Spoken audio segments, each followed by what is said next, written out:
Hello everyone. Welcome to Clarity 1631 Feature Supportability Training. This is Denise Saladay. And today I'll be covering the topic reporting data providers. Now we'll take a look at what's new this release for data providers. Users will now have the capability where they can build queries using direct SQL in their data providers. And they can join these to other regular objects that they have in a data provider. We also provided a new out-of-the-box data provider named Posted Transactions Across Investments. And this data provider is a great example of how to combine a query object along with regular objects in a single data provider. And the last thing that we'll look at is miscellaneous data provider enhancements. The data provider object has a new attribute named selected objects so that users can easily see which objects are on their data providers. And OBS attributes on objects in the data provider were not available last release. And so we added support now so that users can view and filter on and group by these OBS attributes for their data provider objects. And we addressed the Boolean display for attributes. You will no longer see zeros and ones for some Booleans, and we change that behavior where you'll have yes and no, and it'll display the check mark in the grid just like it does in the product today. And now in the preview tab, we are honoring the attributes display type configuration from Studio. And last, for some lookups in data providers, we've added some population of some of the lookup values, and we'll take a look at the impacted one shortly. Data providers are still in beta with release 16.3.1. In my demonstration, I'll show you how to create, modify, and delete queries in your data provider. And next, we'll view the new out-of-the-box data provider named Posted Transactions Across Investments. And the last thing that we'll look at is the miscellaneous enhancements that we made this release to data providers. So let's first take a look at the new Queries tab in a data provider.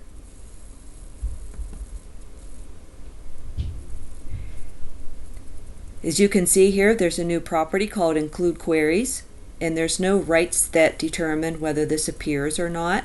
And if you check it, notice that you get a new Queries tab. Now this data provider already had an existing query, but if I wanted to hide the Queries tab and just work on regular objects, I could, and unchecking it will allow me to hide it again. There are new query global rights that we've added. And again, this doesn't control what tabs will be shown in your data provider. It only controls what you can see on queries as far as what you can view and whether you can add, modify, delete, copy. And instance rights are not supported for queries. On the queries grid, this is a common grid. It will show you both valid and invalid queries, and you can have more than one query in a data provider. But users can only view and access the queries that are within the specific data provider that they're created in. Note here, though, that the Quick Create Plus is not available in this grid, and also it does not have any save views, so it does not follow the save view model. To create a new query, you just click the New Query button, and you type in a name,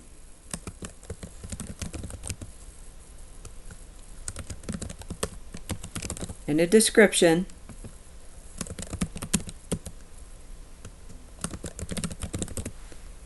and you click Create. And you can see you're navigated to the Details tab. And you would navigate to the Query tab to type in your query. And until you do that, note that the Attributes tab is blank because you haven't returned any attributes from your query. Now I've typed in a query here as an example. You can only access database objects within the data warehouse. You cannot access and write queries against the Clarity transactional database. And the syntax that you use here to write queries is just your regular ANSI standard SQL syntax. We don't have any capability yet to bring back the user's language. So right now I'm just bringing back data for English. And once you're done with your query, you can click on the Validate button. The Validate button will be active whenever you start typing stuff into your query.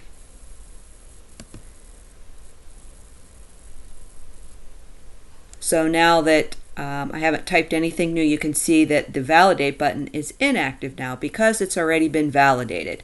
And if you log in to and navigate to the Attributes tab, you can see that now the attributes from my query are populated in this table.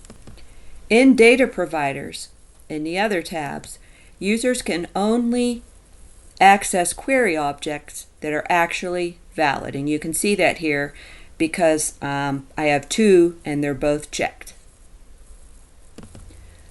Let's go back to the query that we just created, and we're going to update this query so that it's invalid so you can see what happens when you have an invalid query. I'm just going to add some text here to this column. Since this column doesn't exist, it's going to be invalid. And then whenever I click Validate here, the button, you can see that I now have a message that tells me from the database that this attribute, investment key, and I added the X's, is invalid. So the user will know what they need to fix in their query. And you can click on the X here to close the message. And note that in the Attributes tab, because this query is invalid, that I no longer have any attributes.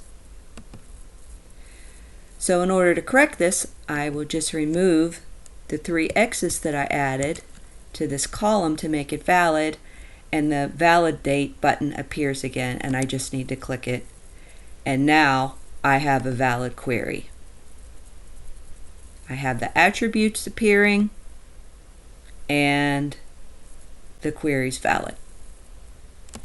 There are some changes that users can make to the attributes from their queries in the Attributes grid. The first thing I'm going to do in the key column is I'm going to designate the attributes in my query that are keys and that can be used for joining to other objects and queries within my data provider. The next thing that you should do is populate the labels for each one of your attributes in your query, because this is the value that will be appearing to users as they build their reports. And right now it's using the column definitions with the underscores.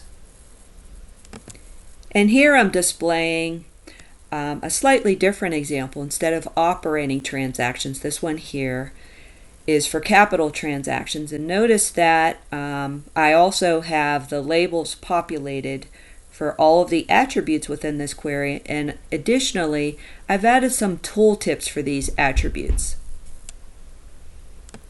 And that information from the labels and the tooltips will flow through into reporting for Report Designer and also when users are viewing the reports. Today we don't have lookups and display mappings available for query attributes. Next, I'm going to navigate back to the Objects tab in the Data Provider to actually use this query in my Data Provider.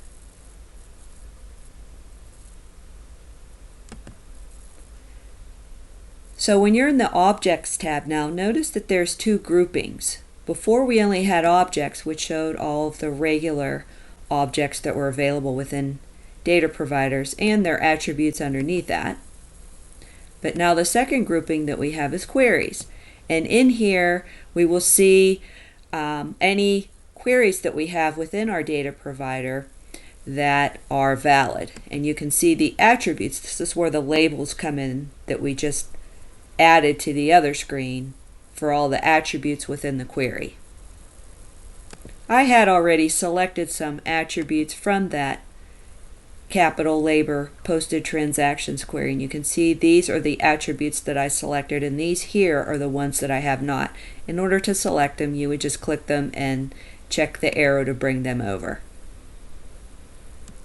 Also note that this data provider is also using two regular objects, investment and resource, but that is not required in a data provider. You could use one or more queries without regular objects. And if I wanted to bring in information from my second query, I could do that as well here. Query objects in the data provider are handled the same way from this point on that regular objects are. So if we go and navigate into the Joins tab, you can see here that I've already joined this query object to my regular investment and resource object. We are not creating auto joins for queries because there's no way that we could understand the queries that users build and the relationships to them between their objects. So the only auto joins that we're going to create here are joins between regular objects. So I manually added these joins here. And note that I joined each of these objects, the investment and resource, back to my query object here. And one thing I want to point out is under the Attributes tab, remember we have the groupings for key attributes and other attributes. On the Query Attributes tab, whenever you designated in the checkbox attributes that were keys, that's what determines whether they appear in this key attributes grouping or not, and whether they're selected, they have this key icon here. In order for a data provider to be valid, you have to join all objects, whether they're query objects or regular objects, together.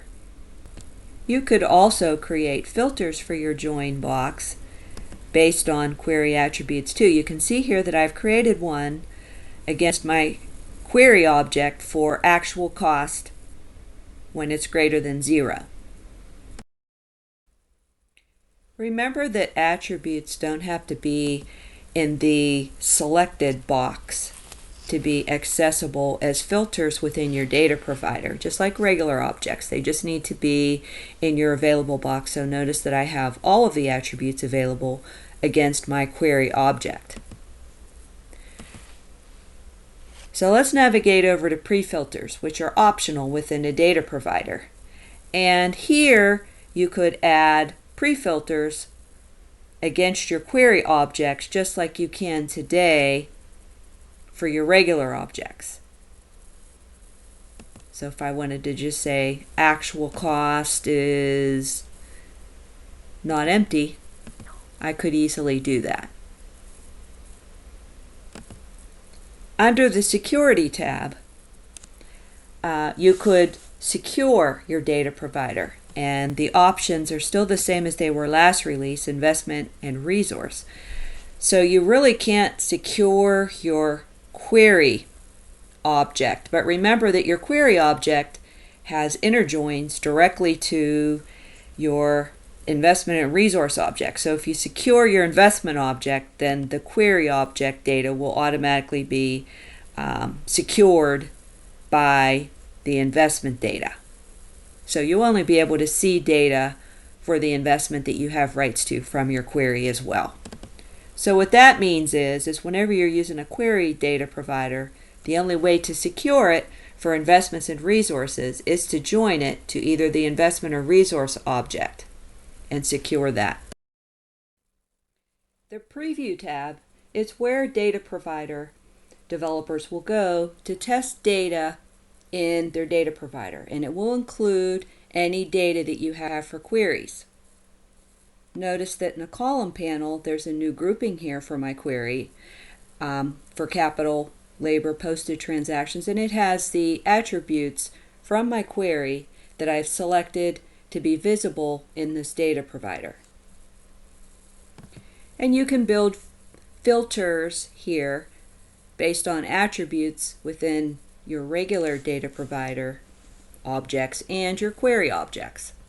You can see I have an example here of an attribute filter for my query data.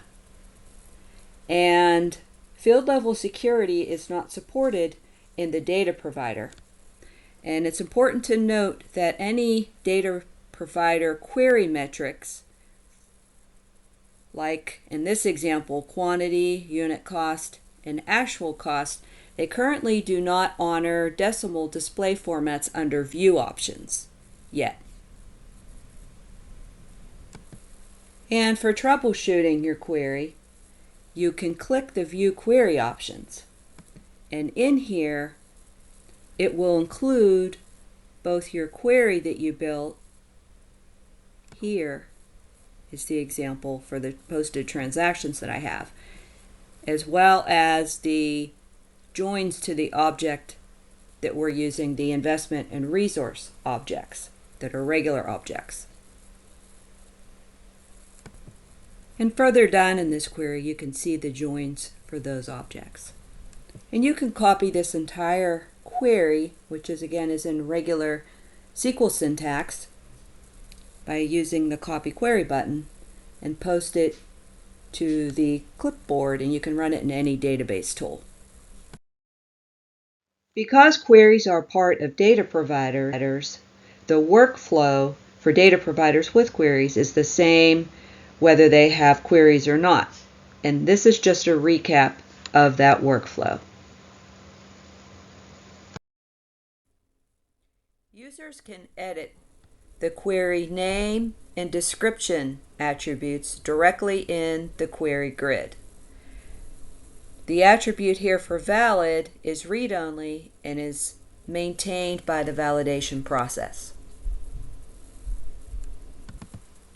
When you modify queries and the data provider's never been published, you will always be in edit mode. But when you're editing a query, which is this example here, this is a previously published data provider. And you can see that it has edits because it has the edits tags. We'll view the attributes for this query. And this is the published version.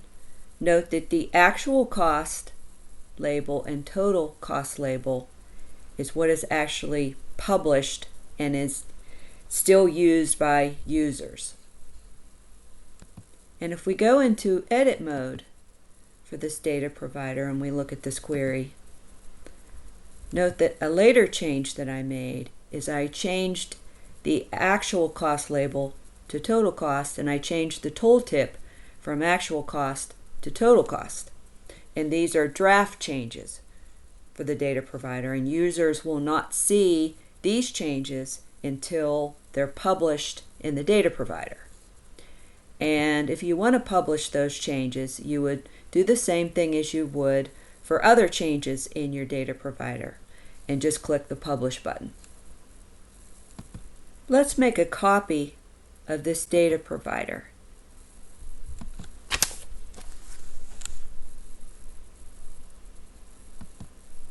And I'm just going to name it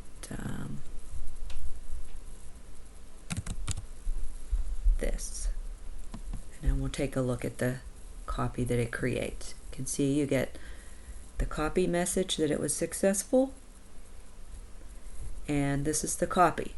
Now note that I made the copy from a published data provider that had edits. And what happened is I have a new copy of it and it's in draft mode. And if you look at the copy here, notice that the query that I had, and notice that my query that was copied is copied over in valid state, from the source data provider, and the queries here, as well as the attributes. And when it copied it, it included the edits from the published data provider, because remember, it was one that we changed the label and the tooltip on, so it doesn't contain those unpublished edits.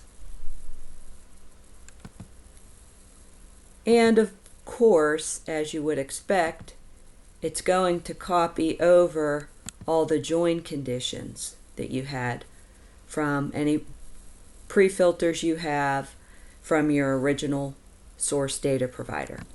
Next, we'll take a look at what will happen whenever you delete a query within a data provider. And you can do that either by deleting it with the delete button, or you could use your right-click option to delete it. So I'm going to delete this data provider,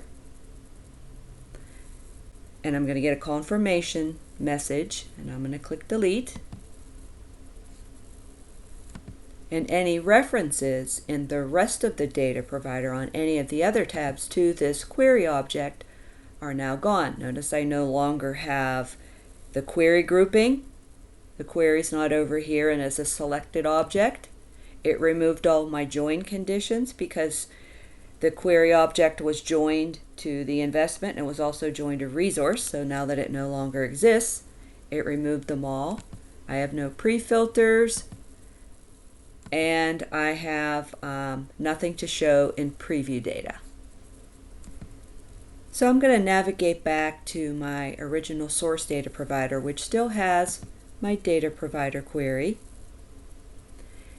And if one of these attributes here was data warehouse disabled within Classic Studio, what would happen is whenever you do that within Clarity and you open this data provider again after that, what would happen is in the preview tab you would get a message here telling you that the attribute doesn't exist any longer and it would not show any data here.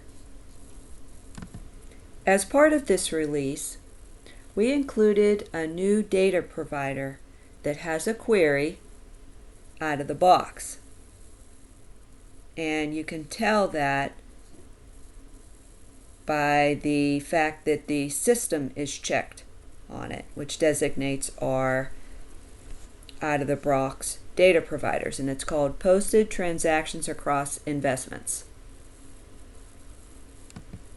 We wanted to give you a good example of a data provider that has a query in it, but it's also using a regular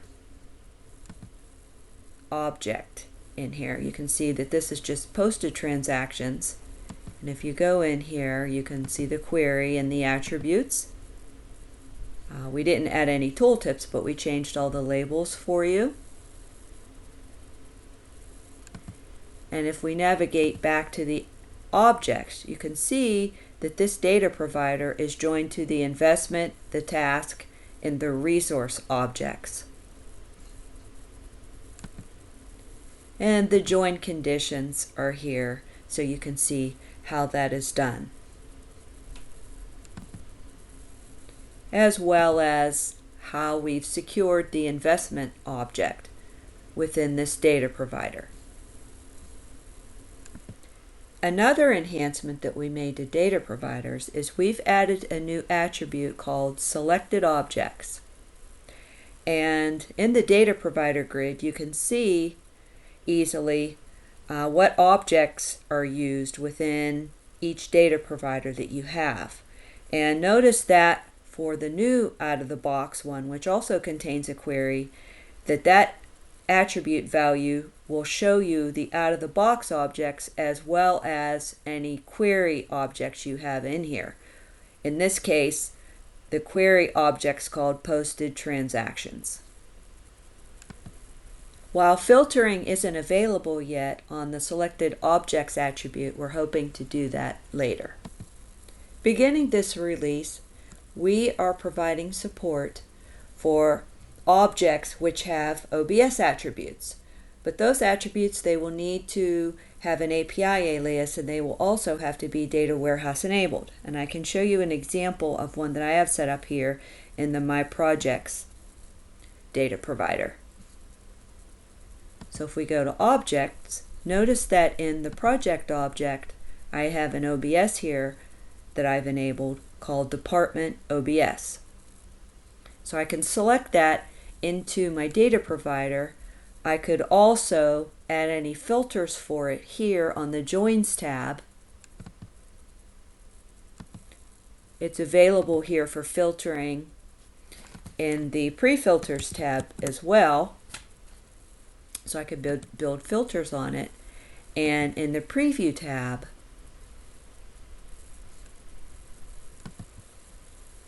it's available in my column panel. Under Project, I can just select it here to display it. You can see the values here, and I could also add a filter for it here in Preview. And see if I have any data for that.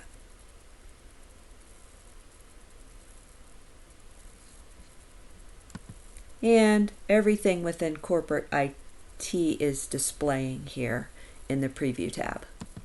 This release, we've also addressed some issues with Boolean attributes. Last release, whenever you did a filter on a Boolean attribute,